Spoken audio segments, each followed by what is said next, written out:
හිමි සරණ යාමි නමස්කාර වේවා ධම්රුවනට සමදා සදහම් සරණ යමි නමස්කාර වේවා සංඝරුවනට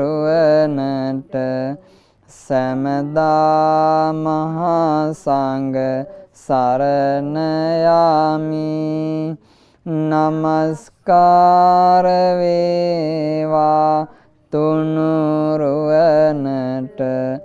සමදා තිසරණ සරණ යමි සාදු සාදු සාදු. ශ්‍රද්ධාවන්ත පින්නතුනි, මේ පින්වත් පිරිස අද දවසෙත් මේ සූදානම් වෙන්නේ තථාගත බුදුරජාණන් වහන්සේ වදාළ බුද්ධ වචනයට සවන් දෙන්නට. පින්නතුනි, බුදුරජාණන් වහන්සේ වදාළ ධර්මයේ අපි සවන් දෙන්නේ අපේ ජීවිතය පිළිබඳ අවබෝධය ලබා ගැනීමේ අරමුණින්. අපි මේ ගත කරන ජීවිතයේ සැබවින්ම මොකක්ද කියලා, අපේ ජීවිතයේ ඇත්ත తත්වය කුමක්ද කියන එක බුදුරජාණන් වහන්සේ තමයි අවබෝධ කරගත්තේ. ඒ බුදුරජාණන් වහන්සේ වදාළ ධර්මයේ තුලින් තමයි අපිට ජීවිතය අවබෝධ කරගැනීමේ අවස්ථාව තියෙන්නේ. ධර්මයට සවන් අද විශේෂයෙන් මෙවන් ලෝකේ බොහෝ පිරිසක් සවන් දෙන ධර්ම දේශනාවකදී විවිධාකාර තත්ත්වයන් තුළ, ඒ කියන්නේ ධර්මයට ආධුනික පිරිසත්, ඒ වගේම මහා පරිණත අවබෝධයක් තියෙන පිරිසත් මේ ධර්ම දේශනාවන්ට සවන් දෙනවා. ඒ නිසා පොදුවේ හැම දිනාටම ගැලපෙන ධර්ම දේශනාවක් හැම විටම සිදු කරන්න අමාරුයි මෙවන් පිළිවෙලින් පැවැත්වෙන වැඩසටහනකදී. ඒ නිසා කොහොම නමුත් අපිට අවශ්‍ය වෙන්නේ අපේ ජීවිතාවබෝධයට උපකාර වෙන බුද්ධ වචනය. සමහර කෙනෙකුට මේ බුද්ධ වචනේ ගැඹුරු වෙන්න පුළුවන්. විශේෂයෙන් අද කරන දේශනාව අපි හිතමු සමහර කෙනෙකුට ගැඹුරු වෙන්න පුළුවන්. සමහර කෙනෙකුට සරල වැඩි වෙන්නත් පුළුවන්. අහපු දෙයක් වෙන්නත් පුළුවන්. නැවත අහනවා වෙන්නත් පුළුවන්. හැබැයි කවුරු වුණත් බලවත් ශ්‍රද්ධාවකින් සවන් දෙන්න ඕනේ. බුද්ධ දේශනාව දිහා බැලුවාම මේ බුද්ධ වචනේ පරිහරණය කරද්දී හොඳට පේනවා තථාගත බුදුරජාණන් වහන්සේ මේ මහා ධර්මදර ස්වාමීන් වහන්සේලා ඉදිරියේ පවා නැවත නැවත එකම ධර්ම දේශනාව කරපු තැන් තියෙනවා. ඒ රහතන් වහන්සේලා අපි මේවා අහලා තියෙනවා කියලා මේ ධර්ම දේශනාවන් ගණන් නොගෙන ඉන්නේ නැහැ. උන්වහන්සේලා බුද්ධ වචනේ නැවත නැවතත් බලවත් ශ්‍රද්ධාවෙන් මේ මාර්ගඵලලාභී උතුමන් පවා මේ ධර්මයන්ට සවන් දීලා තියෙනවා. ධර්ම දේශනාවට සවන් දීමෙන් අපි අපේක්ෂා කරන්නේ මොකද්ද? අපේ සීලය දියුණු කර ගැනීමට, සමාධිය දියුණු කර ගැනීමට, ප්‍රඥාව දියුණු කර ගැනීමට උපකාර වෙන ධර්මයේ අවබෝධ කර ගැනීම. අද අපි සවන් දෙන්නේ අංගුත්තර නිකායේ 4 වෙනි ග්‍රන්ථයේ හත්ති සාරිපුත්ත සූත්‍රය. තථාගත බුදුරජාණන් වහන්සේ ඒ කාලේ වැඩ සිටියේ බරණැස ඉසිපතන විගදායේ. තථාගත බුදුරජාණන් වහන්සේ වැඩ ඉන්න කාලේ දවසක් භික්ෂුන් වහන්සේලා සවස් වරුවේ අභිධර්මයේ කතා කරමින් හිටියා. භික්ෂුන් වහන්සේලා මොනවද කතා කරගෙන හිටියේ? අභිධර්මයේ කතා කරගෙන හිටියා. ඒ කාලේ භික්ෂුන් වහන්සේලා අභිධර්මයේ හැටියට මොනවද කතා කරන්නේ නැත්තේ? දැන් අපි අභිධර්මයේ කියලා දැන් ත්‍රිපිටකයේ, සූත්‍ර පිටකයේ, විනය පිටකයේ, අභිධර්ම පිටකයේ කියලා කොටස් 3ක් තියෙනවා. බුදුරජාණන් වහන්සේ අභිධර්ම පිටකයට අදාළ ධර්මයේ දේශනා කළේ දෙවියන්ට කියලා අපි අහලා තියෙනවා. භික්ෂුන් වහන්සේලා අතර සාකච්ඡා වුණු ධර්මයේ සූත්‍ර පිටකය තුළ තියෙනවා. මොනවද එතකොට අභිධර්මයේ හැටියට සාකච්ඡා වෙලා තියෙන්නේ? සතර සතිපට්ඨානය, සතර ඉරිදිපාද, සතර සම්‍යක් ප්‍රධාන වීර්ය, පංච ඉන්ද්‍රිය, පංච බල, සප්ත බොජ්ජංග, ආර්ය අෂ්ටාංගික මාර්ගය. මේවා තමයි භික්ෂුන් වහන්සේලා අතර සාකච්ඡා වුණු අභිධර්මය. දැන් ස්වාමීන් වහන්සේලා මේ අභිධර්ම කතාවේ යෙදෙමින් මහා තෙරුන් වහන්සේලා මේ අභිධර්මයේ සාකච්ඡා කරනකොට මේ විදිහට ධර්මයේ කතා කරනකොට ස්වාමීන් වහන්සේ කෙනෙක් හිටියා මැදට පනිනවා. මැදට පැනලා උන්වහන්සේ දන්න දේවලුත් කියන්න පටන් ගන්නවා. කවුද? ඒ තමයි හත්ති සාරිපුත්ත චිත්ත කියන ස්වාමීන් වහන්සේ. එහෙම අය අපි අතර නැද්ද? ඕන තරම් ඉන්නවනේ. සවන් දීමේ කුසලතාවය අඩු අය ඕන තරම් ඉන්නවා. සවන් දීම කියන එක පුරුදු වෙන්න ඕන දෙයක් නේ. හරි අමාරු දෙයක් සවන් දීම කියන එක. දැන් ඔන්න කෙනෙකුට ධර්මයක් කියා දෙගෙන එනකොට එයාටත් ඕන වෙනවා Taman දන්න ටිකත් කියන්න. සවන් දීමේ කුසලතාවය හරිම අමාරුවෙන් පුරුදු වෙන්න ඕන දෙයක්. දැන් සවන් දීම පුරුදු නැති කෙනාට ධර්මය ඉගෙන ගන්න අමාරුයි. ධර්මය තුල හික්මෙන්න අමාරුයි. ඉතින් හත්ති සාරිපුත්ත චිත්ත කියන ස්වාමීන් වහන්සේ අඥාන කෙනෙක් නෙවෙයි. නමුත් උන්වහන්සේ තුල ඒ තිබිච්ච ඒ ස්වභාවය දැක්කා කවුද? මහා කොට්ටිත මහරහතන් වහන්සේ. හත්ති සාරිපුත්ත ස්වාමීන් වහන්සේ දැන් අර මහතෙරුන් වහන්සේලා අතර අභිධර්ම කතාවට මැදිහත් වෙලා වරින් අර කරුණ කියන්න ඉදිරිපත් වෙනකොට මහා කොට්ටිත ස්වාමීන් වහන්සේ කියනවා උන්වහන්සේ ඒක නතර කරන්න. හත්ති සාරිපුත්තයන් වහන්සේ මේ ඔබ වහන්සේ මේ මහතෙරුන් වහන්සේලා මේ ධර්මයේ කතා කරද්දි මැදට පනින්න එපා. සවන් දීගෙන ඉන්න. හික්මෙන්න කියලා ඔන්න උන්වහන්සේට අවවාද කරා. උන්වහන්සේට අවවාද කරනකොට තව පිරිසක් හිටියා. කවුද ඒ පිරිස? ඒ හත්ති සාරිපුත්ත ස්වාමීන් වහන්සේට පෞද්ගලිකව පැහැදුණු පිරිස. එහෙම එකක් අපි අතර නැද්ද? අපි අතරත් තියෙනවා. මොනවාද? ස්වාමීන් වහන්සේලා බෙදා ගන්න නැද්ද අපි? ඕන තරම් එහෙම තියෙනවා නේ. අපි ස්වාමීන් වහන්සේලා බෙදා ගන්නවා. අපි කැමති මේ ස්වාමීන් වහන්සේට. අපි කැමති අහවල් ස්වාමීන් වහන්සේට.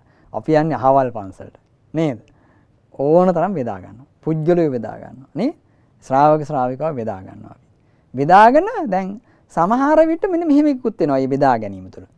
මේ බෙදා ගැනීමේ තියෙන අවාසිය තමයි ඊට පස්සේ යා වැරදි දෙයක් කිව්වොත් ඒකත් පිළිගන්නවා.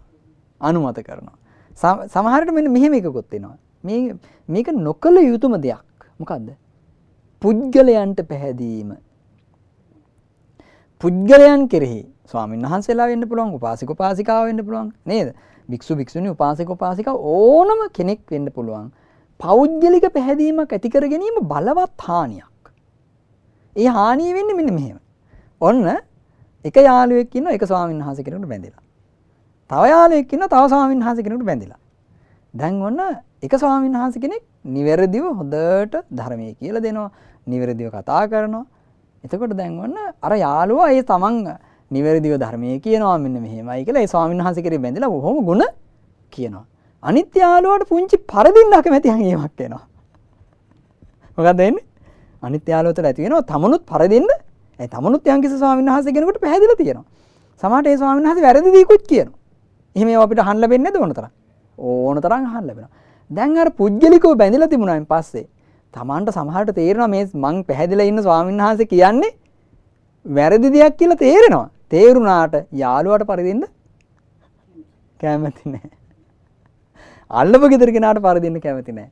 ඊට පස්සේ අර ස්වාමීන් වහන්සේ කොයි තරම් වටිනා දෙයක් කිව්වත් අර තමන් ඇසුරු කරන යාළුවාට පරදින්න තියෙන අකමැති නිසා අපේ ස්වාමීන් වහන්සේ කියන දේ හරි කියලා මිනිස්සු රණ්ඩු කරගන්නේ නැද්ද? මේක හරිම අපරාධයක්. බලන්න මෙතන ඒක අපිට ඔප්පු වෙන කාරණයක් තියෙනවා. අර මහා කොට්ටිත මහරහතන් වහන්සේ කියලා කියන්නේ බුද්ධ ශාසනය තුල වැඩ සිටි මහා සාරිපුත්ත මහරහතන් වහන්සේ, මහා මොග්ගල්ලාන මහරහතන් වහන්සේ වැනි මහරහතන් වහන්සේලා, ධර්ම සේනාධිපතින් වහන්සේලා සමග හරියට දහම් කතාව යෙදුණු මහරහතන් වහන්සේ කෙනෙක් තමයි කවුද? මහා කොට්ටිත මහරහතන් වහන්සේ. දැන් අර හත්ති සාරිපුත්ත ස්වාමීන් වහන්සේට අවවාද කළේ කවුද එහෙනම්? සාමාන්‍ය කෙනෙක්ද? සාමාන්‍ය කෙනෙක් නෙමෙයි අවවාද කළේ. මහා කොට්ටිත මහරහතන් වහන්සේ. මහා කොට්ටිත මහරහතන් වහන්සේ එහෙම අවවාද කරනකොට පිරිසකට කේන්ති ගියා. කවුද? උන්වහන්සේට හිතවත් ස්වාමීන් වහන්සේලාට ටිකක් ඒකට කැමැත්තක් ඇති වුණේ නැහැ. ඇයි ඒ? උන්වහන්සේලා බැඳිලා තියෙන්නේ මහා සංඝරත්නය කෙනේ ගෞරවයෙන් නෙවෙයි. හත්තිසාරිපුත්ත ස්වාමීන් වහන්සේ කෙරෙහි තමයි උන්වහන්සේ සිල්වත්, උන්වහන්සේ සමාධිමත්, උන්වහන්සේ මහා ප්‍රඥාවන්තයි කියලා හත්තිසාරිපුත්ත ස්වාමීන් වහන්සේට තමයි දැන් බැඳිලා තියෙන්නේ. දැන් මේ බැඳිලා තියෙන්නේ සීලයටද සමාධියටද ප්‍රඥාවටද? බුද්ධ ශාසනයටද? මහා සංඝරත්නයටද නෑ. පුජ්‍යලයකට බැඳිලා. දැන් අර තරම් වැඩිහිටි මහරහතන් වහන්සේ කෙනෙක් හත්තිසාරිපුත්ත ස්වාමීන් වහන්සේට අවවාද කරනකොට අර හත්තිසාරිපුත්ත ස්වාමීන් වහන්සේට පෞද්ගලිකව බැඳිලා ඉන්න ස්වාමීන් වහන්සේලා මහා කොට්ටිත ස්වාමීන් වහන්සේට කියනවා මහා කොට්ටිතයන් වහන්සේ හත්තිසාරිපුත්ත ස්වාමීන් වහන්සේට ওই විදිහට අවවාද කරන්න එපා. උන්වහන්සේ මේ සාමාන්‍ය කෙනෙක් නෙවෙයි. උන්වහන්සේත් මේ මහ තෙරුන් වහන්සේලා ඉදිරියට අභිධර්මයේ කතා කරන්න පවා සුදුසුකම් තියෙන හැකියාවක් තියෙන කෙනෙක් කියලා. දැන් මේ කවුද කිව්වේ? අර අවබෝධයක් නැති සාමාන්‍ය ස්වාමීන් වහන්සේලා පිරිසක් අර විදිහට මහා කොට්ටිත මහරහතන් වහන්සේට ප්‍රකාශ කළා. ඊට පස්සේ මහා කොට්ටිත මහරහතන් වහන්සේ කියනවා දුජ්ජානං කෝයේතං ආවසෝ පරස්ස චේතෝ පරියායන් අජානෙන්ති තේහි කියලා. උන්වහන්සේ කියනවා මේ අන් කෙනෙකුගේ හිතේ ස්වභාවයේ තේරුම් ගන්න බැරි උදවිය මේ වගේ කරුණක් තේරුම් ගන්නේ කොහොමද කියලා.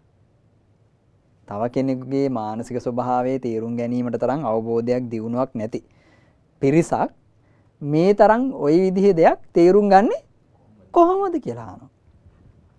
ඊට පස්සේ සරියුත් මහරහතන් වහන්සේ කරුණු කීපයකින් ඒ ගැන ධර්මයේ කියනවා.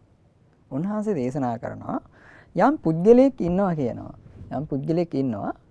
ඒ පුජ්‍යලයා භාග්‍යවත් බුදුරජාණන් වහන්සේ හෝ එහෙම නැත්නම් වෙනත් ගරු කටයුතු මහා වැඩිහිටි සබ්‍රහ්මචාරීන් වහන්සේලා ධර්මයෙන් අවවාද කරන්න පුළුවන් නේ. සබ්‍රහ්මචාරීන් වහන්සේලා අසුරු කරගෙන ඉන්නවා. මහා තථාගත බුදුරජාණන් වහන්සේ හෝ වෙනත් අවවාද කළ හැකි හික්මුණු සබ්‍රහ්මචාරීන් වහන්සේලා අසුරු කරගෙන ඉන්නකම් උන්වහන්සේ බොහෝම කීකරුයි. නිහතමානී. නේ?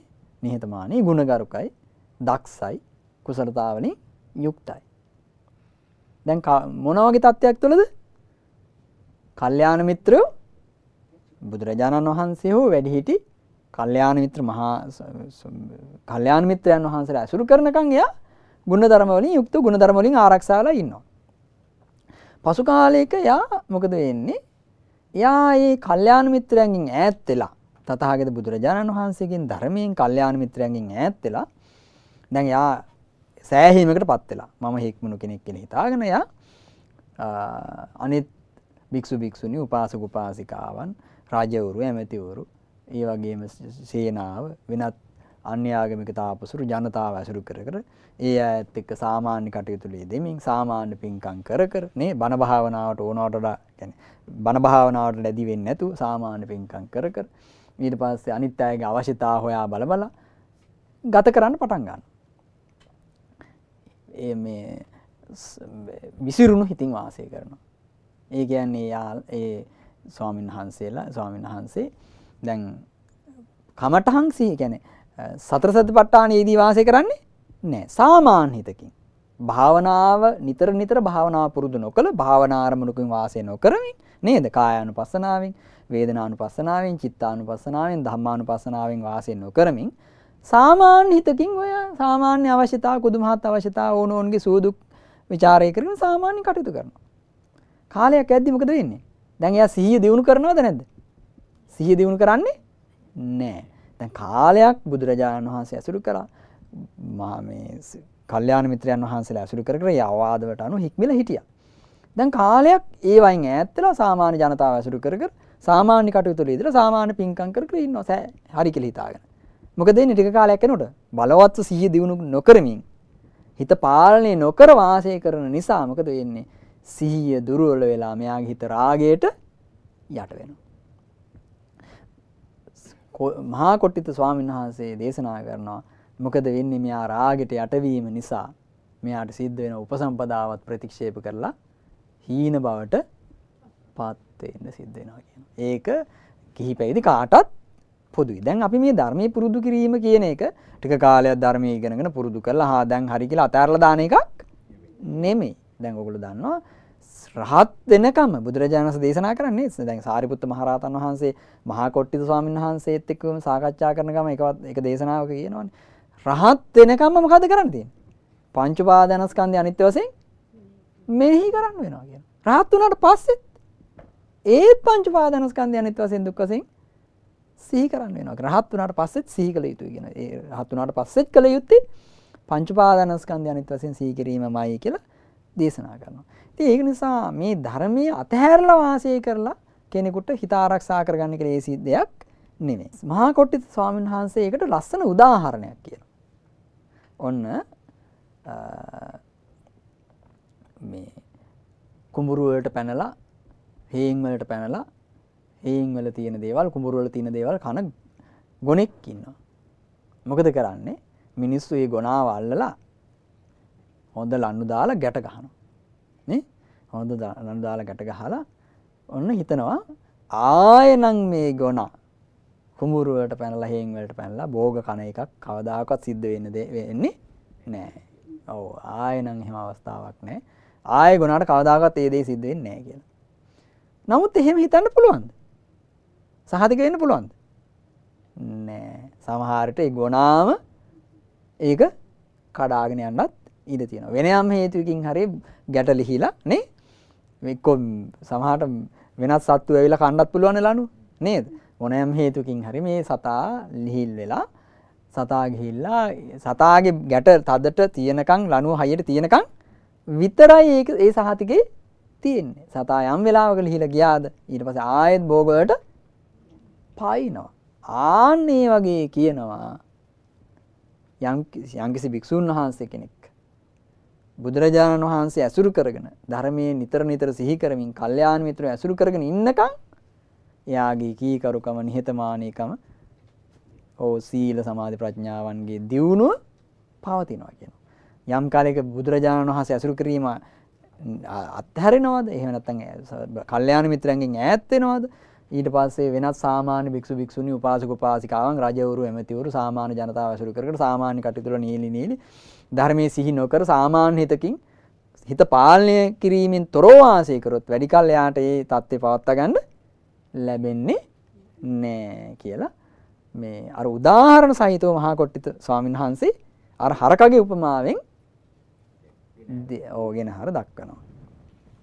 ඊළඟට මේ මහා කොට්ටිත ස්වාමීන් වහන්සේ පෙන්වලා දෙනවා තවත් භික්ෂුවක් ඉන්නවා. ඒ භික්ෂුව හොඳට සීලය පුරුදු කරමින් සමාධිය වඩනවා. සීලයක පිහිටලා සමාධිය වඩමින් පංච නීවරණ ධර්මයන් යටපත් කරලා පළවෙනි ධ්‍යානයට පැමිණෙනවා. පළවෙනි ධ්‍යානයේ බුදුරජාණන් වහන්සේ කොහොමද පෙන්වලා දෙන්නේ? විවිච්ඡේව කාමේහි විවිච්ඡ අකුසලේහි ධම්මේහි සවිතක්කං සවිචාරං විවේකජං පීති සුඛං පඨමං ඥානං උපසම්පජ්ජ විහෙරති. විවිච්ඡේව කාමේහි. දැන් හොඳට සීලය මොකටද උදව් වෙන්නේ? දැන් සීලය කියලා කියන්නේ මොකද්ද? සීලය කියලා කියන්නේ මොකද්ද සීලය කියලා කියන්නේ? සිත කය වචනේ නෙමෙයි. කය වචනේ සංවර කරගැනීම. නේ? සිතට වැට බඳින්න පුළුවන් කමක් නැහැ. සීලෙන් සිත ආරක්ෂා කරන්න බෑ. සීලෙන් කරන්නේ මොකද්ද? කය වචනේ ආරක්ෂා කරනවා. ඒතර කය වචනේ රැකගත්තම යාට ලේසි වෙනවා මොකද්ද? හිත සංවර කරගන්න පහසු වෙනවා. එතකොට සමාධිය වඩන්න කැමති කෙනෙක් එහෙනම් මොනවද කළ යුත්තේ? මුලින්ම කය වචනය සංවර කරගන්න ඕනේ. ඒ විදිහට ඊට පස්සේ කුසල් අරමුණක් දැන් අපේ හිතේ සාමාන්‍යයෙන් හැම මොහොතකම තියෙන්නේ මොනවද? දැන් අපි සමාධිය නොවැඩු හිතක බලවත් වෙලා තියෙන්නේ මොනවද?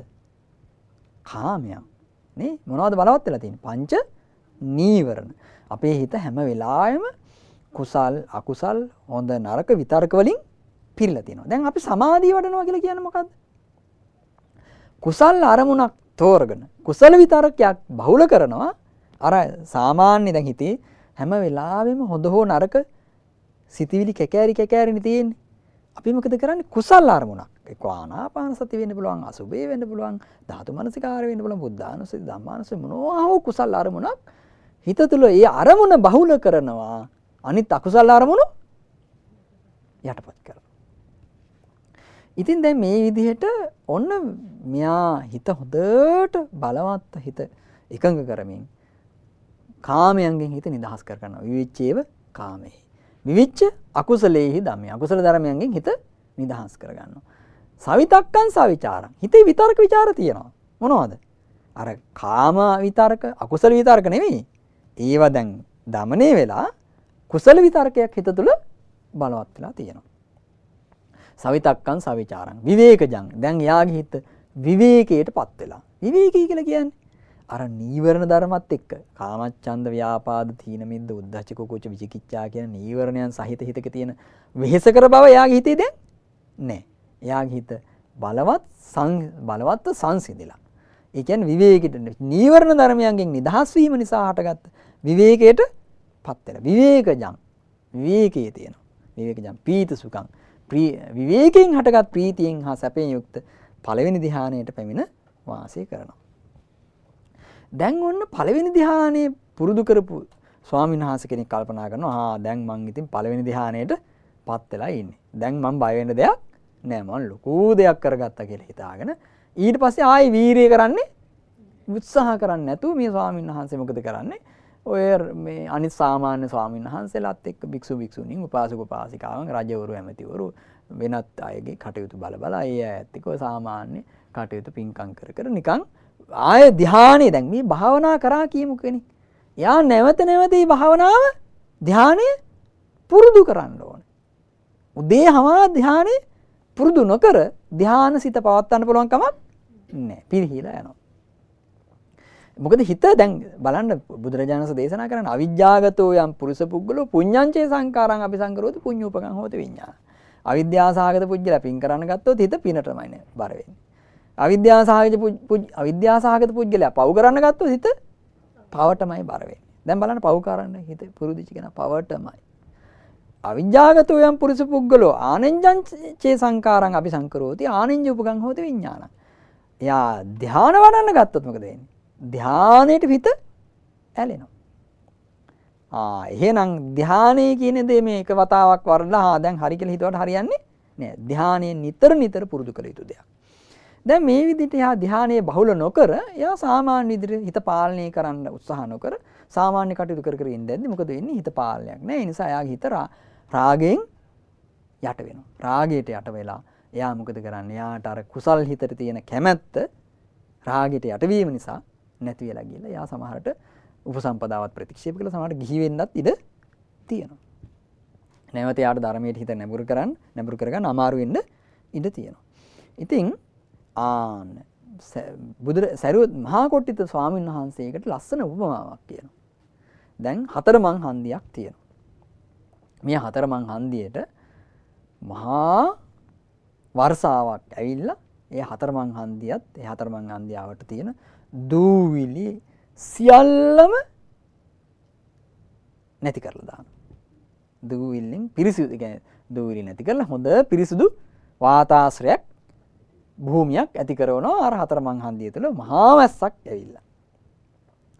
ඉතින් කෙනෙක් හිතනවා ආයෙනම් මේ හතරමං හන්දියේ දූවිලි කියලා જાතියක් නම් දකින්න ලැබෙන එකක් නෑ. ඇයි මහා වැස්සක් ඇවිල්ලා හොඳටම දූවිලි ටික හොදගෙන ගියානේ කියලා කෙනෙක් හිතුවොත් හරිද කියලා අහනවා. මහා කොට්ටිත ස්වාමීන් වහන්සේ දේශනා කරනවා එහෙම ඒක හරියන්නේ නෑ. ඇයි ඒ හතරමං හන්දියේ ඔන්න වැස්ස පායනකොටම හරක් යන්න පටන් ගන්නවා.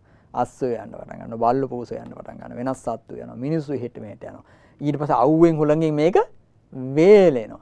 ඊට පස්සේ මොකද වෙන්නේ? ආපහු දූවිලි ඇති වෙනවා. ආන්නේ වගේ කියනවා අර පළවෙනි ධ්‍යානයටපත් වුණා කියන්නේ පළවෙනි ධ්‍යානයට යම්කිසි කෙනෙක් පැමිණුණොත් හරියට වැස්සක් වැහැලා පෑයුවා වගේ හිතේ අර වැස්සක් වැහැලා පායනකොට අර පරිසරයේ තියෙන දුම දුවිල්ල නැතුව පිරිසිදු වෙනවා වගේ පළවෙනි ධ්‍යානයටපත් වෙච්ච කෙනාගේ හිත හරිම සාන්තයි. ප්‍රණීත සාන්ත භවකින් යුක්තයි. හැබැයි මේ සාන්ත බව පළවෙනි ධ්‍යානෙ පිරිහිලා යනකොට නැති වෙලා යනවා. නැවතත් ආයේ කාමසිතුවිලි එනකොට අර පරිසරයේ දූවිල්ල නැවත හට ගන්නවා වගේ. යා හිත නැවතත් සාමාන්‍ය තත්ත්වයටපත් වෙනවා. ඉතින් මහා කොට්ටිත ස්වාමීන් වහන්සේ පෙන්ලා දෙනවා. එයා ඒ ධානයේ පිරිහිලා නැවත හීන බවටපත් වෙන්නත් ඉඩ තියෙනවා කියලා. ඊළඟට සරියුත් මහා කොට්ටිත ස්වාමීන් වහන්සේ දේශනා කරනවා තව කෙනෙක් ඉන්නවා. එයා මොකද කරන්නේ? එයා පළවෙනි ධානයේම දෙවෙනි ධානයටපත් වෙනවා. දෙවෙනි ධානයේ ස්වභාවය කොහොමද? විතක්ක ਵਿਚාර දැන් බලන්න පළවෙනි ධානයේ තුල කෙනෙක් මොනවද නැති කරන්නේ? පළවෙනි ධානයේ තුල මොනවයින්ද කෙනෙක් නිදහස් වෙන්නේ? පළවෙනි ධානයේ තුල කෙනෙක් මොනවයින්ද නිදහස් වෙන්නේ? හරි. ඒක බුදුරජාණන් වහන්සේ දේශනා කළා තියෙන මෙහෙම. පඨමං ඥානං සමාපන්නස්ස කාම සංඥා නිරුද්ධා හොති. මොකද්ද? පළවෙනි ධ්‍යානයට සමවැදිච්ච කෙනා මොනවද නිරුද්ධ කරන්නේ? කාම සංඥා. පළවෙනි ධ්‍යානයට සමවැදිච්ච කෙනාගේ හිතේ මොනවද නිරුද්ධ වෙන්නේ? කාම සංඥා. ඒ කියන්නේ යා පංච නීවරණයන්ගෙන්ම නිදහස්. හැබැයි යාගේ හිතේ ඊළඟට ප්‍රකට වෙලා තියෙන දේ මොනවද? විතක්ක ਵਿਚාර. මොනවද? විතක්ක ਵਿਚාර. දැන් ඔන්න දෙවෙනි ධ්‍යානයට සමවදින්නේ කොහොමද යා? දැන් පළවෙනි ධ්‍යානයට සමවදිනකොට එයාගේ හිතේ දැන් එයාට කලින් තිබුණේ කාම පීඩාවනේ. මේ කාමයන්ගේ තියෙන පීඩාකාරී ස්වභාවයෙන් නිදහස් වෙන්න තමයි එයා භාවනා කරේ. ඊට පස්සේ එයා කාම සංඥාවන්ගෙන් නිදහස් වෙලා හරි සුව පහසු තත්යකටපත් වෙලා පළවෙනි ධ්‍යානයට. ඊළඟට එයාට ගොරෝසුට දැනෙන්නේ මොනවද? විතක් ਵਿਚාර. දැන් එයා විතක් ਵਿਚාරයන්ගේ ආදීනවත් සිහි කර කර භාවනා කරගෙන යද්දි ඔන්න විතක්ක ਵਿਚාරාණං ඕපසම අජ්ජත්තං සම්පසාදන. විතක් ਵਿਚාරයන් සම්පූර්ණයෙන් ප්‍රහාණය වෙලා හිතේ අභ්‍යන්තරේ බලවත් ප්‍රසාදයක් සහිත අජ්ජත්තං සම්පසාදන. චේතසෝ ඒකෝදි භාවං. හිතේ බලවත් එකඟ භාවයකින් යුක්ත අවිතක්කං අවිචාරං විතර්ක ਵਿਚාර නැති සමාධිඥම් පීතිසුඛං. සමාධියෙන් හටගත් බලවත් ප්‍රීතිය හා සැපේ සහිත දෙවෙනි ධ්‍යානයට පැමිණ වාසය කරනවා. දැන් යා ලොකු දෙවෙනි ධ්‍යානයට සමවැදෙනවා කියන්නේ යා විශාල දෙයක් කරගෙනද නැද්ද? විශාල දෙයක් කරගෙන. දැන් ඔන්න යා කල්පනා කරනවා මං දැන් දෙවෙනි ධ්‍යානයේ තත්ත්වෙටමපත් වුණා. මං විශාල දෙයක් කරගත්තා. දැන් ඉතින් එච්චර මහන්සි වෙන්න ඕනේ නැහැ කියලා යන්න යා මහන්සි වීම නිතර නිතර ධ්‍යානයේ පුරුදු කිරීම නැවත නැවත ධ්‍යානයේ සිහි කිරීමෙන් තොරව යා සාමාන්‍ය එදිනදා හම්බ වෙන පින්කමක් කරගෙන නේද? ඔය වන්දනාමාන කරගෙන තව කාට හරි උදව් කරගෙන අනේ ඉතින් පිනුත් කරගන්න එපාය කියලා නේ. ඊට පස්සේ ඔය පින්කම් ටිකක් කරගෙන මොන හරි උගන නැගිලි ටිකක් එහෙම හදාගෙන නේ. ඊට පස්සේ ඔය කාට හරි ගිලාන උපස්ථානයක් එහෙම කරගෙන ධ්‍යාන වැඩිලා අතෑරලා දාලා වාසය කරනවා. මොකද වෙන්නේ? ටික කාලයක් යනකොට මෙයා පිරිහිලා. මෙයාගේ හිත රාගයෙන් යට කර ගන්නවා. මහා කොට්ටිත ස්වාමීන් වහන්සේ දේශනා කරන සමහරට යා උපසම්පදාවත් ප්‍රතික්ෂේප කළා. සාමනීර බවත් අතහැරලා ගිහි වෙන්නත් ඉඩ තියෙනවා කියනවා. ඒක හරියට ඒක ලස්සන උපමාවක් කියනවා. හරියට මේක උන්වහන්සේ දේශනා කරන ওই ගමකට හෝ නියං ගමකට ආසන්නේ විලක් තියෙනවා කියනවා. පොකුණක්, ජල පොකුණක්, විලක්. ඒ විලක සාමාන්‍යයෙන් මොනවද ඔය සිප්පි කාටු, රොඩු බොඩු එහෙම පාවෙනවනේ. මහා වැස්සක් ඇවිල්ලා හොඳට වතුර ගලාගෙන ගිහිල්ලා අර සිප්පි කාටු ටික හිටන් ගලාගෙන ගිහිල්ලා අර විල හොඳට පැහැදිලි වෙනවා. කවුරු හරි කෙනෙක් විල දැකලා කල්පනා කරනවා ආයෙනම් මේ විලේ සිප්පිකටු පාවෙන එකක් නෑ. ඔය ලී කෝටු කෑලි කොළරුඩු පාවෙන එකක් නෑ. මේ වැස්සක් ඇවිල්ලා එක්කෝම ගහගෙන ගියානේ කියලා කෙනෙක් සතුටු වෙනවා. මහා කොට්ටිත ස්වාමීන් වහන්සේ දේශනා කරනවා ඒක එහෙමද? එහෙම වෙන්නේ නෑ. තව ටික දවසක් මොකද වෙන්නේ? කපුටෝ ඇවිල්ලා වතුර බොන්න පටන් ගන්නවා. හරක් ඇවිල්ලා වතුර බොන්න පටන් ගන්නවානේ. ඊට පස්සේ මේක අවුවෙන් වැස්සෙන් වෙයිලා පරිසරය වෙනස් වෙද්දි ආයෙ සිප්පිකටු පාවෙන්න පටන් ගන්නවා. නේද? හක් බෙලි කටු පාවෙන්න පටන් ගන්නවා. මේ ලී කෝටු කෑලි, රොඩු කෑලි පාවෙන්න පටන් ගන්නවා. ආන්නේ වගේ කියනවා දෙවෙනි ධ්‍යානයටපත් වෙච්ච කෙනා. ඒ ධ්‍යානයේ නැවත නැවත පුරුදු නොකරොත්, නැවත නැවත බහුල නොකර හිතක් සාමාන්‍ය හිතක් පාලනය නොකළ හිතක් දිගින් දිගටම පවත්වන්න ගත්තොත් මොකද වෙන්නේ?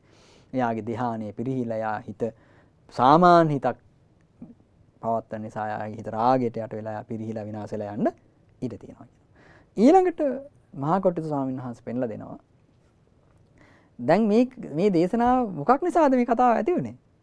අර හත්තිසාරිපුත්තු ස්වාමීන් වහන්සේට පැහැදිච්ච පිරිස මහා කොට්ටිත ස්වාමීන් වහන්සේට අවවාද කරන්නේ ඔය හත්තිසාරිපුත්තු ස්වාමීන් වහන්සේ කියන්නේ සාමාන්‍ය කෙනෙක් නෙවෙයි කියලා. ඒ වෙලාවේ මහා කොට්ටිත ස්වාමීන් වහන්සේ කිව්වා මේ අනුන්ගේ හිතේ ස්වභාවය තේරුම් ගන්න බැරි කෙනෙක් ඔය වගේ දෙයක් කොහොමද තේරුම් ගන්න කියලා. දැන් ඊට පස්සේ තමයි මේ දේශනාව කරගෙන යන්නේ. උන්වහන්සේ දේශනා කරනවා තව කෙනෙක් මොකද කරන්නේ? තවත් කෙනෙක් පළවෙනි ධ්‍යානයත් ඉක්මවා දෙවෙනි ධ්‍යානයත් ඉක්මවා තුන්වෙනි ධ්‍යානයට පැමිණ වාසය කරනවා. දැන් බලන්න පළවෙනි ධ්‍යානයේදී කෙනෙක් පළවෙනි ධ්‍යානටපත් වෙච්ච කෙනාගේ හිතෙන් මොනවද බැහැර වුනේ? කාමයන්ගෙන් එයා හිත නිදහස් කරගත්තා. දෙවෙනි ධ්‍යානයටපත් වෙනකොට එයා විතක් ਵਿਚාරයන්ගෙනුත් බැහැර හිත නිදහස් කරගත්තා. විතක් ਵਿਚාරයන්ගෙනුත් හිත නිදහස් කරගෙන බලවත් සමාධියක් සහිත නේද? බලවත් සමාධියක් සහිතව එයා වාසය කරා. ඊළඟට එයාගේ දෙවෙනි ධ්‍යානය තුළ එයාගේ හිතේ ප්‍රකටව පැවතිච්ච දේ මොනවද? ඊළඟට එයාගේ හිතේ ප්‍රකට දේ මොනවද? ගොරෝසුවට එයාට දැනෙන දේ මොකද්ද? ප්‍රීතිය. මොකද්ද? ප්‍රීතිය. දෙවෙනි ධ්‍යානයටපත් වෙච්ච කෙනා ප්‍රීතිය ආදීනව දකිමින් තවත් භාවනා කරනවා. මේ ප්‍රීතියට නොඇලී ප්‍රීතියත් අනිත්‍ය වශයෙන් දකිමින් නේ. එයා භාවනා කරගෙන යද්දි තමයි එයා ඔන්න තුන්වෙනි ධ්‍යානයටපත් වෙනවා. පීතියාච විරාගා උපේක්ඛකෝච විහෙරති. ප්‍රීතියට නොඇලී උපේක්ෂාවටපත් වෙනවා. සතෝච සම්පජානෝ සුකංච කායේන පටිසංවේදේති. එයා සිහියෙන් නුවණින් යුක්තව කායික සැපයක් විඳිනවා. තුන්වෙනි ධ්‍යානය තුළ ප්‍රීතියට ඇලෙන්නේ නැහැ. ඒ කියන්නේ එයා මානසික සැප දුක් දෙක අතහරිනවා. සිහි නුවණින් යුක්තව ප්‍රීතියට ඇලෙන්නේ නැති කායික සැපයක් ලබනවා. කායික පහසුවක් ලබනවා. සුකංච කායේන පටිසංවේදේති. යන්තං ආර්යා ආචික්ඛන්ති. ආර්යයන් වහන්සේලා දේශනා කරනවා නම් යන්තං ආර්යා ආචික්ඛන්ති උපේක්ඛකෝ සතිමා සුඛ විහාරී. මේ උපේක්ෂාවෙන් යුක්ත සිහියෙන් යුක්ත මනා සැප විහරණී කියලා යමකට දේශනා කරනවා නම් අන්නේ තුන්වෙනි ධ්‍යානයට යා පැමිණ වාසය කරනවා. ඒ කියන්නේ දැන් අර කාමයන්ගේ තියෙන ගොරෝසු කමියුත් නිදහස් වුණා. විතක් ਵਿਚාරයන්ගේ ගොරෝසු කමිනුත් නිදහස් වුණා. යා ප්‍රීතියනුත් නිදහස් වෙලා දැන් තුන්වෙනි ධ්‍යානෙට පැමිණ වාසය කරනවා. ඒ කියන්නේ හිත බලවත්ව එකඟ වෙලා. එයා කල්පනා කරනවා දැන් මම ලොකු දෙයක් කරගත්තා කියලා. එයා උත්සාහය අතහැරලා එයා ওই සාමාන්‍ය කටයුතු කර වාසය කරනවා. නේ? සාමාන්‍ය දේවල් කර ඕනුන්ගේ යුතුයකම් ඉෂ්ට කරගෙන පින් දහම් කරගෙන ඔය හොයා සමාට පින්කම් කරනවා. නේ? දැන් භාවනාවට කෙනෙකුගේ හිත ඇලුන්නේ නැත්තම් මොකද වෙන්නේ? එයා පින්කම් හදනවා අලුතෙන්. එහෙම නැත්නම් පින්කම් අලුතෙන් නිර්මාණය කරනවා. ඇයි? භාවනාවට හිත ඇලෙන්නේ නැත්තම් ඒක තමයි හිතේ ස්වභාවය. අවිද්‍යාසහගත පුද්ගලයාගේ ස්වභාවය ඒකයි. අවිද්‍යාසහගත මනසේ ස්වභාවය ඒකයි. මොකද වෙන්නේ ඊට පස්සේ ඔන්න යා හිත පාලනයකින් තොරව පවත්නවා. හිත දමනය කර ගැනීමකින් තොරව පවත්නවා. මෙයාගේ හිත රාගයට යට වෙනවා. සමහරට යා උපසම්පදාවත් ප්‍රතික්ෂේප කරලා ගිහි බවටපත් වෙන්නත් ඉඩ තියෙනවා. ඒක මහා කොට්ටිත ස්වාමීන් වහන්සේ උදාහරණයකින් පෙන්වලා දෙනවා. ඔන්න කෙනෙක් ඉන්නවා. ඒ පුජ්‍යලයට හොඳ ඊටාම හොඳ ප්‍රණීත ආහාර වේලක් ලැබෙනවා. මේ පුජ්‍යලයා මොකද කරන්නේ? ප්‍රණීත කෑම වේලකින් හොඳට බඩ පුරව ගන්නවා. හොඳට ප්‍රණීත කෑම වේලකින් බඩ පුරව ගත්තට පස්සේ ඒ පුජ්‍යලයා කැමති වෙනවද ඔය දැන් දියවැඩියාවට එහෙම ටිකක් අමුයෙන් කන්නේ මොනවද මුං යට එහෙම පැලෙච්චනේ. කඩල ටිකක් මුං යට ටිකක් කාලේ ඉන්න කැමති වෙනවද? කිට්ටු කරන්නවත්? දැන් බලන්න මේ පොඩි දරුවන්ට ඔය ඇට ටිකක් තම්බලා එහෙම දුන්නොත් කැමතිද? ඇයි ඒ? දැන් ඔය එක එක කෑම වලට පුරුදු වුණාට පස්සේ බත් කන්න කැමති නෑ සමහර යුරෝපයේ එහෙම ඉන්න ළමයි. ඇයි? ඒගොල්ලෝ එක එක කෑම වලට පුරුදු වෙලා. ඊට පස්සේ දැන් අපි හොඳ ප්‍රණීත කෑම වේලකින් බඩ පුරව ගත්ත කෙනෙකුට කරල ටිකක් ඔය නිකන් සාමාන්‍ය කෑම ටිකක් දුන්නොත් එයා ඒකට කැමති වෙන්නේ නෑ. ඒකට මේකේ වචනේ තියෙන්නේ මේ ආබිදෝසියන් කියලා. ආබිදෝසියන් කියන එකට මේ පාලි ඩික්ෂනරියේ තියෙන ඉස්සෙල්ලා දවසේ හවස හීලිපත් කියලා. ඉස්සෙල්ලා දවසේ හවස තිවිච්ච කෑම කියලා තියෙන. නමුත් සිංහල පරිවර්තන වල තියෙන සිංහල පොතේ තියෙන කුද්‍රාසක භෝජන. ඒ කියන්නේ මේ ධාන්‍ය වලින් කරන භෝජන කියලා. දැන් අර ප්‍රණීත ආහාර වේලකින් බඩ පුරවගත්ත කෙනෙකුට ආයේ මේ අනේ මේ කඩල ටිකකුත් තියෙනවා කාපන් කිව්වොත් කවුරුත් ඒකට කැමති වෙන්නේ නැහැ නේ. ඒක රස නැහැනේ. ඉතින් ඊපස්සේ කියනවා කෙනෙක් කියනවා ආයෙනම් කවදාකවත් මේ තරම් ප්‍රණීත කෑම වේලක් ආපු මේ පුජ්‍යලයා ආයෙනම් ඔය කඩල මුං යට කකා ඉන්න එක එයාට ආයෙ කඩල මුං යට ගන්න ආයෙ කවදාකවත් කැමැත්තක් ඇති වෙන එකක් නෑ. ඔය ධාන්‍ය කෑම ගන්න එච්චර කැමැත්තක් ඇති වෙන එකක් නෑ කියනවා. මහා කොට්ටිත ස්වාමීන් වහන්සේ අහනවා ඒක ඇත්තද කියලා. ඒක ඇත්තද? එහෙම එකක් නෑ. අර හොඳට ප්‍රණීත භෝජන වලින් බඩ පිරලා හොඳටම ඒකේ පහසුව තියෙනකන් ඒකේ තියෙන පෝෂණයේ ශාරීරිය තුළ තියෙනකන් එයාට ආයෙ වෙනත් කෑම වල අවශ්‍යතාවයක් ඇති වෙන්නේ නෑ. දැන් අර ප්‍රණීත භෝජන වලින් ලැබිච්ච පෝෂණයේ ශක්තිය ශාරීරිය තුළ අඩු වෙලා බඩගිනි වෙලා කන්න මොකද නැති වෙනකොට එයා කඩලා නෙවෙයි නොත තම්බපු නැති කරලා කනවා නේද? තම්බපු නැති කරලා හරි කනවා ඊට පස්සේ. අමුහාල් හරි කන්න ඉඳ තියෙනවා ඊට පස්සේ. අර එයාගේ භාමතේ වටනට පස්සේ. ආන්න ඒ වගේ කියනවා. තුන්වෙනි ධ්‍යානෙටපත් වෙච්ච කෙනා. එයා ඒ ධ්‍යානෙ නැවත නැවත පුරුදු නොකර එයා සාමාන්‍ය හිතක් පවත්වන්න ගත්තොත්. ඔය සාමාන්‍ය මිනිස්සුන්ගේ අවශ්‍යතාව බල බල සාමාන්‍ය මිනිස්සු ඇසුරු කර කර විහිළු තහළු කර කර සාමාන්‍ය ජීවිතයක් ගත කරන්න ගත්තොත්. එයා ධ්‍යානෙ නැවත නැවත පුරුදු කරේ නැත්නම් එයාගේ හිත රාගයට යට වෙලා විනාශ වෙලා පිරිහිලා යන්නත් ඉඩ තියෙනවා කියනවා. ඊළඟට මහා කොට්ටිත ස්වාමීන් වහන්සේ දේශනා කරනවා යම් කෙනෙක් ඉන්නවා. එයා පළවෙනි ධ්‍යානයත් ඉක්මනවා, දෙවෙනි ධ්‍යානයත් ඉක්මනවා, තුන්වෙනි ධ්‍යානයත් ඉක්මනවා. එයා හතරවෙනි ධ්‍යානෙටපත් වෙනවා. දැන් පළවෙනි ධ්‍යානෙදී එයා නැති කරේ මොනවද? කාමයන්ගෙන් නිදහස් වෙනවා. දෙවෙනි ධ්‍යානෙදී විතක් ਵਿਚාරයන්ගෙන් නිදහස් වෙනවා. තුන්වෙනි ධ්‍යානෙදී ප්‍රීතියත් ඉක්මනවා. දැන් හතරවෙනි ධ්‍යානෙ කියන්නේ මොකද්ද? සුඛස්සච පහානා දුක්ඛස්සච පහානා.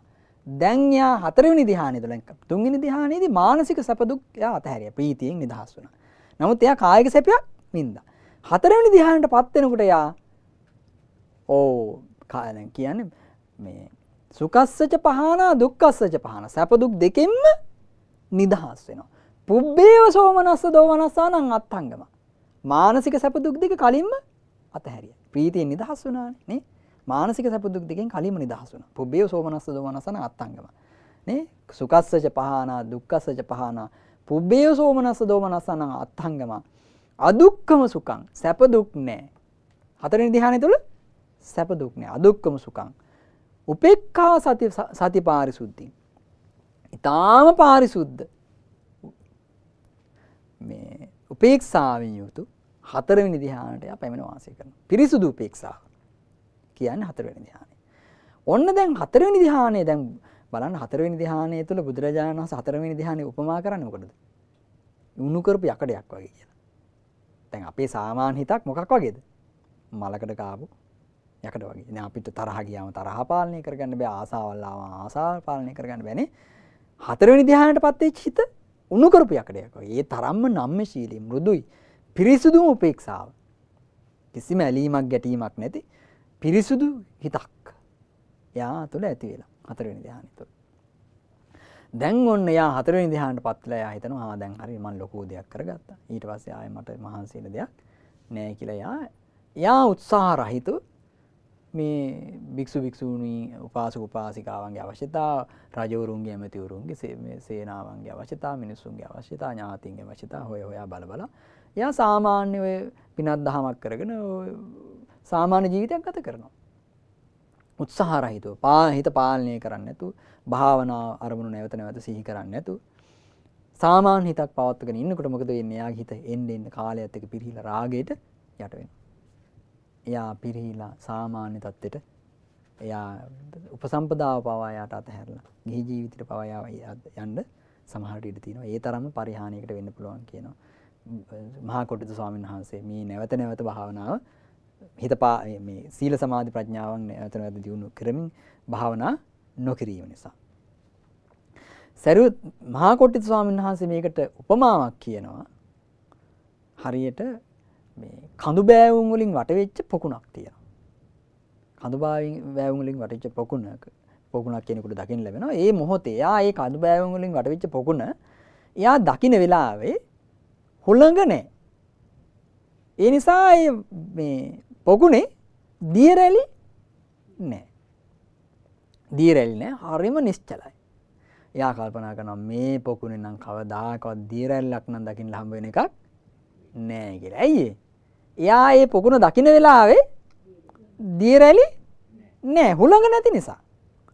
ඉතින් දැන් එයා කල්පනා කරොත් ආයෙ නම් මේ පොකුණේ කවදාකවත් දිය රැල්ලක් නම් දකින්න හම්බ වෙන එකක් නෑ. ඇයි මේ පොකුණ නිශ්චල වෙලානේ. දැන් නිශ්චලයි නේ. ඒ නිසා ආය කවදාකවත් මේ පොකුණේ දේරැල්ලක් දකින්න හම්බ වෙන එකක් නැහැ කියලා එයා කල්පනා කරනවා. නමුත් මහා කොට්ටිත ස්වාමීන් වහන්සේ දේශනා කරනවා එහෙම හිතන එක හරි දෙයක් නෙමෙයි කියනවා. දකුණු දිශාවෙන් හරි උතුරු දිශාවෙන් හරි නැගෙනහිර දිශාවෙන් හරි බටහිර දිශාවෙන් හරි හුලඟක් ආපු ගම මොකද වෙන්නේ? ඒ පොකුණේ දියරැලි ඇති වෙනවා. ආන්න ඒ වගේ කියනවා අර හතරවෙනි ධ්‍යානයටමපත් වෙච්ච කෙනා. ඒ භාවනා ආරමුණ නැවත නැවත සිහි නොකර සාමාන්‍ය විදිහට ගත කරන්න ගත්තොත් එයා පිරිහිලා විනාශ වෙලා යන්න ඉඩ තියෙනවා කියන. ඊළඟට උන්වහන්සේ දේශනා කරනවා තව කෙනෙක් ඉන්නවා.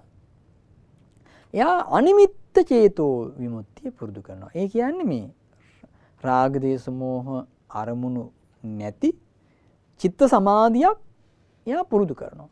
රාග දේශ මොහ අරමුණු වලින් තොර චිත්ත සමාධියක් එයා පුරුදු කරනවා. අනිමිත්ත චේතෝ විමුක්තිය.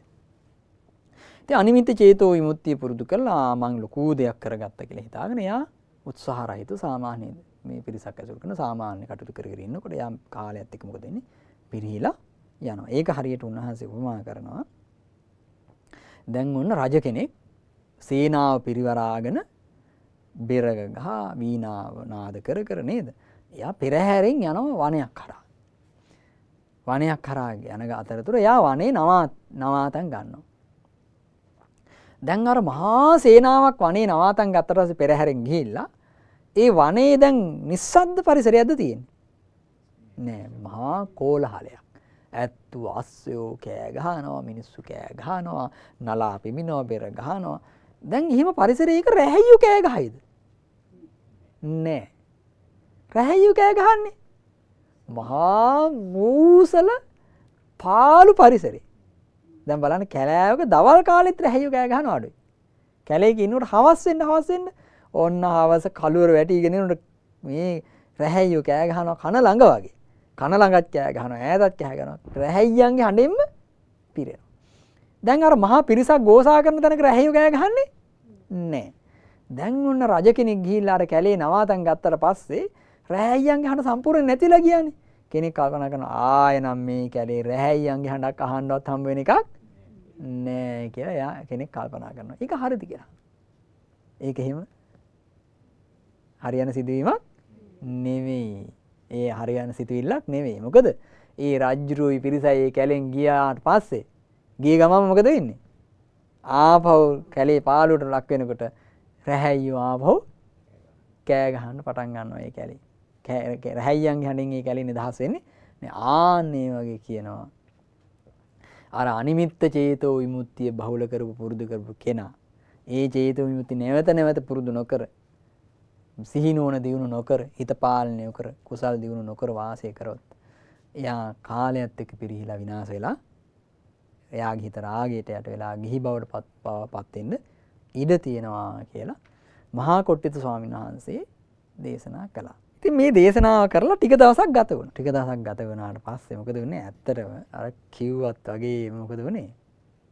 අර හත්ති සාරිපුත්තු ස්වාමීන් වහන්සේ ටික දවසක් යනකොට වෙන්න උපසම්පදාව ප්‍රතික්ෂේප කරලා. එයාට මේක ඉන්න අමාරුයි මේක කරගන්න අමාරුයි කියලා ගිහි වුණා. කවුද? හත්ති සාරිපුත්තු ස්වාමීන් වහන්සේ. ඊට පස්සේ හත්ති සාරිපුත්තු ස්වාමීන් වහන්සේට පෞද්ගලිකව පැහැදිලා අර මහා කොට්ටිත ස්වාමීන් වහන්සේට අවවාද කරානි පිරිස. ඒ ස්වාමීන් වහන්සේලා පිරිස මහා කොට්ටිත ස්වාමීන් වහන්සේ හමුවෙන්න ආවා. ඇවිල්ලා මහා කොට්ටිත ස්වාමීන් වහන්සේගෙන් අහනවා අනේ මහා කොට්ටිතයන් වහන්සේ ඔබ වහන්සේ හත්ති සාරිපුත් අර වෙලාවේ අර ධර්ම දේශනාව කරේ අර වෙලාවේ අපිට අවවාද කළේ හත්ති සාරිපුත්තු ස්වාමීන් වහන්සේගේ හිත දැකලාද? එහෙම නැත්තම් ඔබ වහන්සේට දෙවිවරු වෙලා කිව්වද හත්ති සාරිපුත්තු ස්වාමීන් වහන්සේ තව ටික දවසකින් මේ ශික්ෂා ප්‍රතික්ෂේප කරලා මේක කරගන්න බෑ කියලා ගිහි වෙනවා කියලා ඔබ වහන්සේට දෙවිවරු වෙලා කිව්වද? එහෙම නැත්තම් ඔබ වහන්සේ උන්වහන්සේගේ හිත දැනගත්තද කියලා? ඊට පස්සේ මහා කොට්ටිත ස්වාමීන් වහන්සේ දේශනා කරනවා ආයසතුන් වහන්සේ මහා හත්ති සාරිපුත්තයන් වහන්සේ මේ උන්වහන්සේ ඒ වෙනකොට යම්කිසි ගුණධර්මයක් දිනු කරලා තිබුණානේ. ඒ ගුණධර්ම පිරිහිලා උන්වහන්සේ මේ උපසම්පදාව ප්‍රතික්ෂේප කරලා ගිහි බවට පත් වෙනවා කියන එක මම හිතිනුත් දැක්කා කියනවා. ඒ විතරක් නෙවෙයි මට දෙවිවරුත් ඇවිල්ලා කිව්වා කියලා. ඒ කියන්නේ මහා කොට්ටිත ස්වාමීන් වහන්සේ මේ සාමාන්‍ය නිකන් ආවට ගියාට නෙවෙයි මේ දේශනාව දේශනා කළේ. ඊට පස්සේ දැන් මේ ස්වාමීන් වහන්සේලා මොකද කරේ? භාග්‍යවත් බුදුරජාණන් වහන්සේ හමු වෙන්න ගියා. භාග්‍යවත් බුදුරජාණන් වහන්සේ හමු වෙලා උන්වහන්සේට දේශනා කළා ස්වාමීනි මේ හත්තිසාරිපුත්ත ස්වාමීන් වහන්සේ සාමාන්‍ය කෙනෙක් නෙවෙයි. උන්වහන්සේ බොහොම සිල්වත් හිටියේ. උන්වහන්සේ යම් මේ ආකාරයෙන් සමාධි සමවත් වලට සමාධියෙන් කුසලතා තිබිච්ච කෙනෙක්. මේ ආකාරයේ සමාධිය කියන්නේ මොන හරි උන්වහන්සේ තුල තිබිච්ච සමාධි තත්ත්වයන් ගැන මේ සමාධි තත්ත්වයන්ට පත් වෙන්න තරම් කුසලතා තිබුණා උන්වහන්සේට. නමුත් උන්වහන්සේ ඒ වයින් පිරිහිලා දැන් උපසම්පදාව ප්‍රතික්ෂේප කරලා උන්වහන්සේට මේ මහානකම කරගන්න බැහැ කියලා උන්වහන්සේ ගිහි වුණා කියලා බුදුරජාණන් වහන්සේට ප්‍රකාශ කළා. ඊට පස්සේ බුදුරජාණන් වහන්සේ දේශනා කරනවා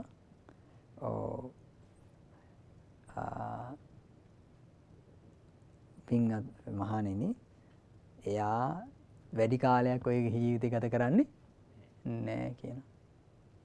එයා වැඩි කාලයක් ඔය ජීවිතය ගත කරන්නේ නැහැ කියනවා. එයාට තව ටික දවසක් යනකොට නයිස්ක්‍රාම්‍ය ආනිසංස තේරෙන්න පටන් ගන්නවා කියනවා.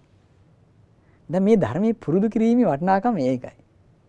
අවංක සිතින් යම්කිසි කෙනෙක් හොඳට අවබෝධයෙන් යම්කිසි කෙනෙක් යම් පමණක අවබෝධයකින් යම්කිසි කෙනෙක් මේ සීලය පුරුදු කරමින් එයා සමාධිය දියුණු කරනවාද දැන් එයා සමාධිය හොඳට පුරුදු කරොත් එයා මේ ධර්මයේ කෙරෙහි හිත පහදවගෙන වාසය කරොත් එයා පසු කාලීනව පිරෙහෙන්න සමහරට පිරෙහෙන්න පුළුවන්. හැබැයි එයා ගිහි ජීවිතේට ගිහිල්ලා කාමයන් හා එකතු වෙලා බොහෝ කාලයක් ඉන්න බෑයි. කාමයන් කියලා කියන්නේ හැමදාම පහසුව සලසන දේවල් නෙවෙයිනේ. කාමයන් කියලා කියන්නේ හරි වෙහෙසකර දෙයක් නේද? කාමයන් හරි පීඩාකාරී. දැන් ඔය බලන්න සමහරලාට මිනිස්සු කියනවා දැන් මට හම්බුණාම සමහර ඔය යුරෝපෙ දිහින් මට සමහරලාට ඔය අපේ ලංකාවෙන් ගිය සමහර අය අනේ ස්වාමීන් වහන්සේ මේ මිනිස්සු නම් මහා සැපයක් විඳගෙන ඉන්නේ කියනවා. මේ මිනිස්සුන්ට නම් කිසිම අඩුවක් නැහැ නේද? මේ යුරෝපේ හරි සැප පහසුකම් සියල්ල තියෙනවා ලංකාව වගේ නෙවෙයි කියලා කියනවා. මං අහන ඒනට ඇත්තට මේ මිනිස්සු මානසිකව සැපසේද ඉන්නේ කියලා. මං හිතන්නේ ලංකාව වගේ නෙවෙයි යුරෝපේ ගත්තොත් මිනිස්සු මානසිකව සුපහසුවෙන් ඉන්න අය බොහොම අඩුයි කියලා මට හිතෙනවා. අනිත් භෞතික පහසුකම් තිබුණාට විශේෂයෙන් වයසට යද්දී ගොඩාක් දෙනෙක් පීඩාකාරී හිතින් ඉන්නේ. දැන් අපේ වයසක ආච්චිලා සියලාට හිත හදා ගන්න පුළුවන් වයසට යද්දී ඒ අය අනේ මේවා අනිත්‍ය වෙලා යනවා අනේ මේවා වෙනස් වෙලා යනවා අනේ මේවා අපි අතහරින්න ඕනේ කියලා හිත පුරුදු කරලා තියෙනවා. යුරෝපය තුල එහෙම නෙමෙයි. ඒ අයට ඒව අතහැර ගන්න ලේසි නෑ. ඒගොල්ලෝ ඒව අල්ලගෙන ඉන්නේ. ඉතින් ඒගොල්ලෝ හරි පීඩාවෙන් ඉන්නේ. එතකොට මේ දැන් බලන්න මේ කාමයන් තුල වයසට ගියා කියලා තෘප්තියක් තියෙනවද? නේ? නෑ. ඒකයි කාමයන්ට බැඳිච්ච හිත මහා පීඩාවකයි ඉන්නේ. ඒතර දැන් යම් පමණක හරි හිත හදා ගන්න නම් කෙනෙක් මේ කාමයන් හැමදාම භුක්ති විඳින්න පුළුවන් දේවල් නෙවෙයි. මීට වඩා දෙයක් පුරුදු කරගන්න ඕනේ කියලා ගුණධර්මයක් හිත තුළ පුරුදු කරගත්තොත් ආන්නයාට පසුකාලීනව හිතේ පහසුවෙන් වාසය කරන්න පුළුවන් වෙනවා.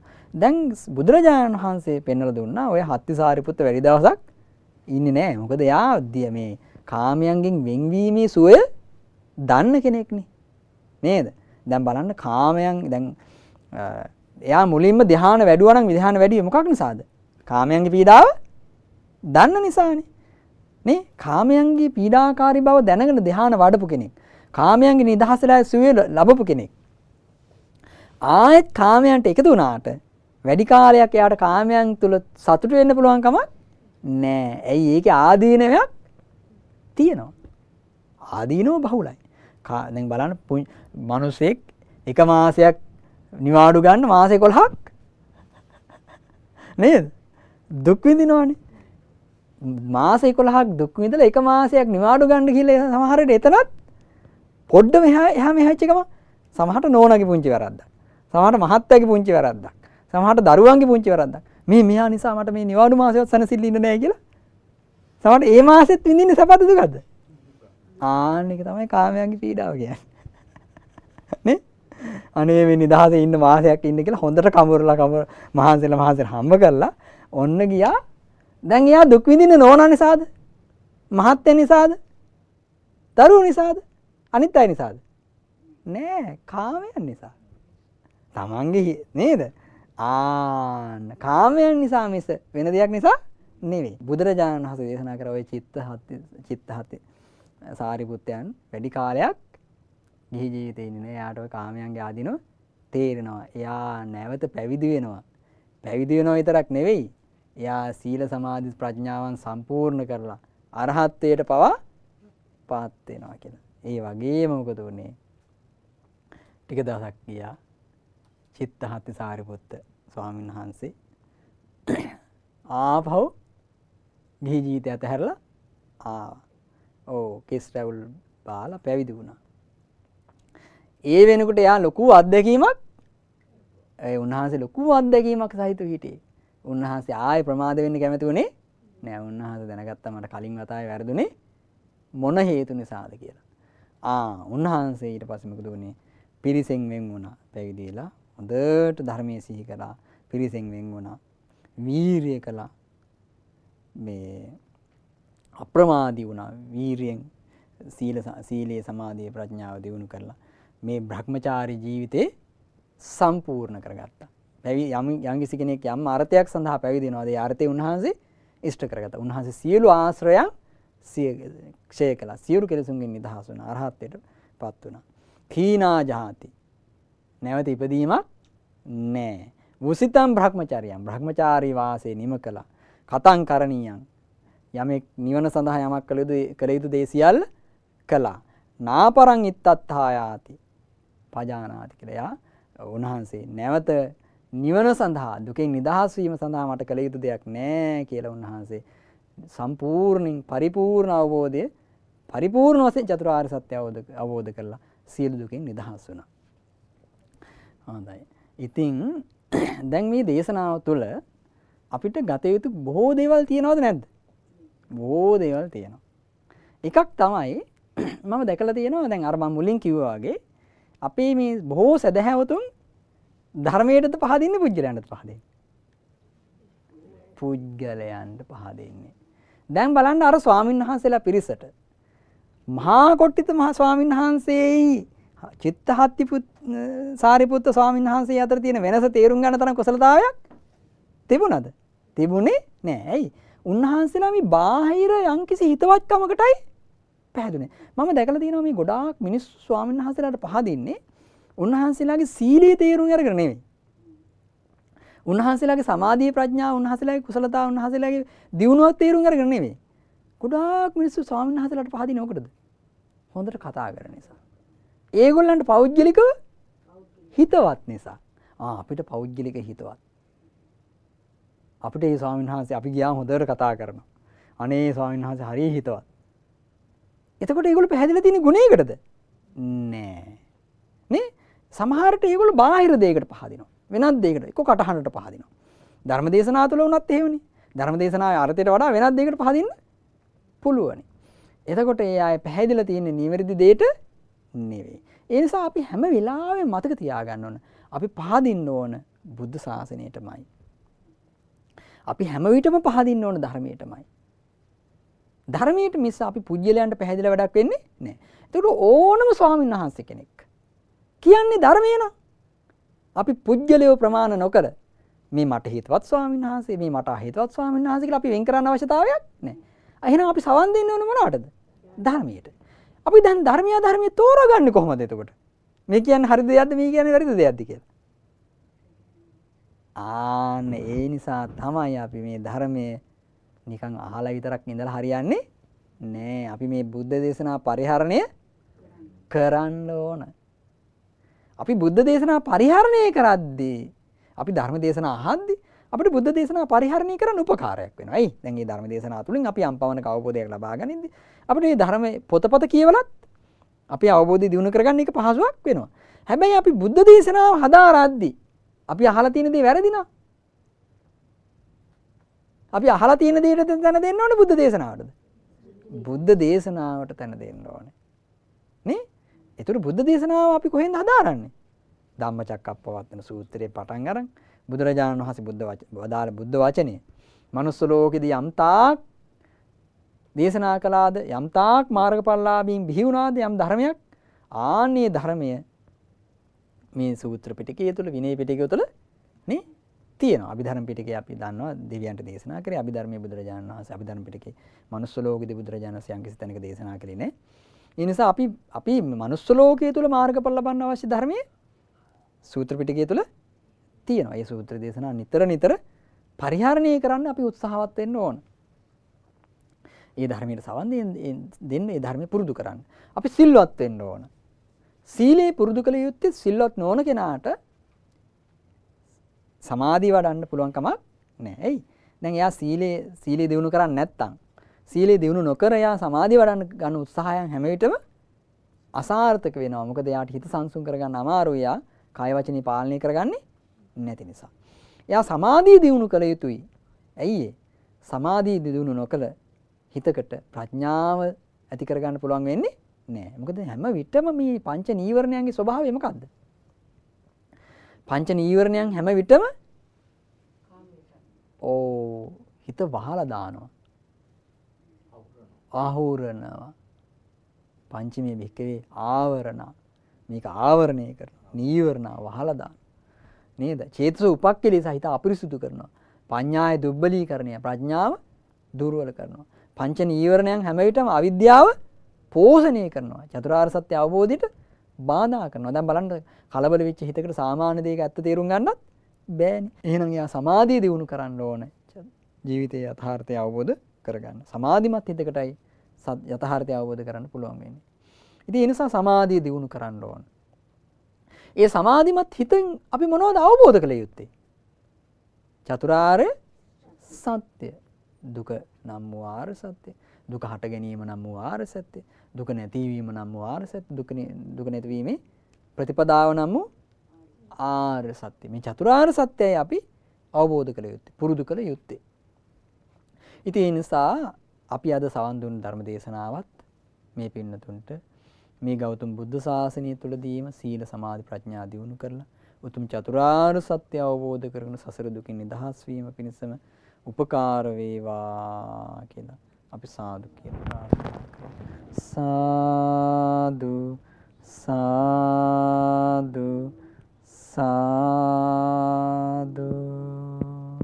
අද දවසේ අසිරිමත් දම්සක විශේෂ ධර්ම දේශනාව සඳහා දායකත්වයෙන් දරන්නේ ඕස්ට්‍රේලියාවේ පදිංචි ප්‍රභාත් අත්නායක මහත්මයා, වින්ද්‍යා අත්නායක මහත්මිය ඇතුළු පවුලේ පිරිස බොහෝම ශ්‍රද්ධාවෙන් මේ පින්වත් පිරිස අද දවසේ මේ ධර්ම දේශනාව සඳහා දායකත්වයෙන් දරනවා.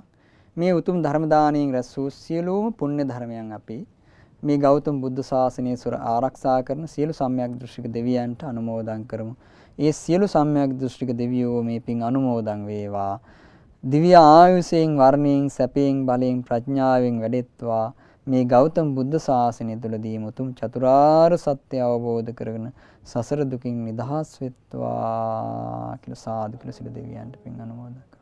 සාදු සාදු සා